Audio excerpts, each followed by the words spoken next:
Hello guys, तो आपका स्वागत है मेरे चैनल रिव्यू फ्रॉम हकला में। हम आज बात करेंगे कैन में जो अभी चालू हुई है, जिसका नाम है an adventurer daily grind at age 29।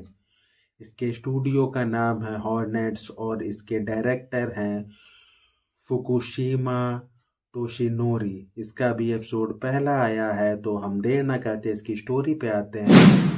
इसकी स्टोरी चालू होती है कि एक छोटा बच्चा एक वुल्फ से फाइट कर रहा है और वो लास्ट में बड़ी मेहनत से उसे मार देता है। और शो होता है कि वो एक स्लम में रहता है और फूड के लिए हमेशा जानवरों को मारता है, जिससे वो अच्छा फूड खा पाए। और वो यही सोचते हुए, उसकी एज हो गई है 29, अब वो आराम से खा रहा है, आराम से रह रहा है और बहुत ही अच्छा फील करता है। और वो एक गांव में रहता है जहां वो गांव वालों की हमेशा हेल्प करता रहता है। उसके बाद वो जाता है टंजन की ओर, जहाँ उसे एक छोटी बच्ची मिलती है जिसका नाम है री रूरू। और वो कहती है कि मेरे पेरेंट्स ने मुझे छोड़ दिया, इसलिए अब मैं अपने हिसाब से रहूंगी और ठीक से रहने की कोशिश करूंगी। और वो हीरो के पीछे जाती है जहाँ वो एक भयंकर मॉन्स्टर देखती है और उसे देख के उसकी पैंट रियलिटी में गीली हो जाती है। और फिर हीरो उस मॉन्स्टर को मार देता है और उसका मीट बेचने के लिए जा रहा होता है, जहाँ इस छोटी बच्ची को भी लेके जाता है। और फिर वो वहां से जाता है एक ऑर्फनेज में। वहां उससे पूछता है कि एक बच्ची का ख्याल रखने के लिए क्या क्या चीज चाहिए, जिसे सुन के वो शौक होता है। फिर जब वो वापस आता है, उसकी फ्रेंड बोलती है वो कहीं भाग गई है। तब हीरो सोचता है क्योंकि उसे खाना खाना था, इसलिए वो चाहती है कि उसे मीट मिले, वो बेच के पैसे ले। और हीरो उसे ढूंढते हुए जंगल में पहुंचता है जहाँ उसकी फाइट वुल्फ से हो ही रही होती है। तब हीरो आके उसे सेव कर लेता और बोलता है कि तुम यहाँ क्यों आई। बोलती मुझे भूख लगी है, इसलिए मैं काम करना चाहती हूँ। तो हीरो कहता है आज से तुम मेरी पार्टी में हो।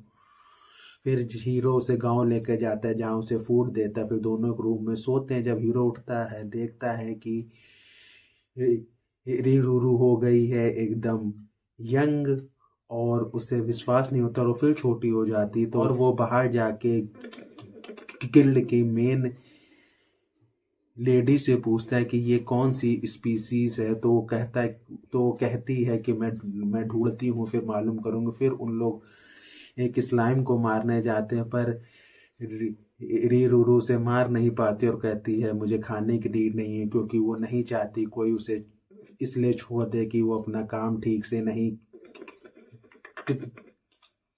कर रही है और सिर्फ खा रही है। तो हीरो इस बात पे ध्यान देता है और कहता है चलो स्लाइम को पहले मारते हैं। और वो उसे फिर एक तरह की ट्रेनिंग देता है कि उसकी वीकनेस क्या, और वो मार देती है। और इस चीज़ से वो बहुत होती है खुश। और एक तरह से एपिसोड यहीं हो जाता है खत्म।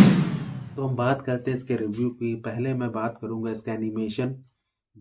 पहले सीजन के हिसाब से बहुत ही ठीक है, ऐसा लग रहा है इन्होंने बहुत ध्यान दिया है। स्टोरी ऐसी नहीं है कि आपने पहले नहीं देखी हो, ऐसी स्टोरी आपने ऐसी बहुत देखी, पर उसके बाद भी हम जानना चाहते हैं इस स्टोरी में आखिर ऐसा क्या है। और इसमें शो हुआ है कि हीरो बहुत ही अच्छा व्यक्ति, पर जब हीरो की उस छोटी बच्ची से मीटिंग होती है और जो उस छोटी बच्ची की बातें शो हुई है और जैसे वो बिहेव करती है, वो बहुत ही अच्छा फील होता है। उसे थोड़ा कॉमिक वे में भी शो हुआ है, तो ये बहुत ही अच्छा है। इसकी स्टोरी जहाँ तक अभी आप देखते हैं काफ़ी अच्छी फील हो रही है, क्योंकि इसमें इन्होंने एक डाला है ट्विस्ट की इसमें जो छोटी बच्ची है वो ह्यूमन नहीं है, वो कोई और स्पीसीज है। तो ऐसा मैं दूसरों का नहीं बताता, पर इससे पहले मैंने नहीं देखा है कि स्टोरी में कुछ ऐसा, पर इसलिए ये कहानी मुझे बहुत अच्छी फील हुई। पर उसके बाद भी ये थोड़ी, पहले एपिसोड के बावजूद मुझे ऐसा लगा 20 मिनट बहुत ही छोटा नहीं था। मुझे ऐसा फील हुआ कि जल्दी से 20 मिनट हो खत्म और मैं कोई दूसरी चीज देखूं। पर उसके बाद भी अगर आप इसे ध्यान दें, आपको हल्का फुल्का फील होता है कि कहानी कहाँ लेके जा रहा है। पर उसके बाद भी जब मैंने देखी, मैं चाहता हूँ कि अब मुझे मालूम है इसका एपिसोड 2, 3, 4, 5 आगे क्या हुआ, क्योंकि उन्होंने स्टोरी के लास्ट में जो रखा है ट्विस्ट वो बहुत ही अच्छा है। और जैसे ये कहानी लेके गए हैं, अगर ये चाहते हैं कहानी थोड़ी फास्ट लेके जाते हैं, पर इसमें बहुत से सीन या बहुत सी चीज ऐसी शो की जिसकी नीड नहीं थी।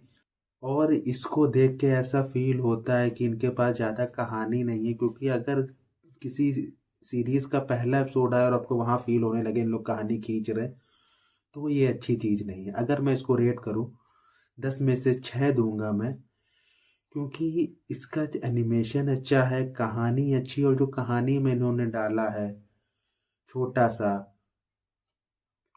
ट्विस्ट वो बहुत ही अच्छा है, इसीलिए मैंने इसे 6 रेट दिया। अगर इसमें ये इन्होंने सेम कहानी रखी होती तो मैं इसे शायद 4 देता या पॉइंट देता 3 पर, क्योंकि ये छोटा सा ही चाय है, इसमें ट्विस्ट वो बहुत ही ठीक है। तो हम इसी के साथ रिव्यू ख़त्म करते हैं। Bye bye.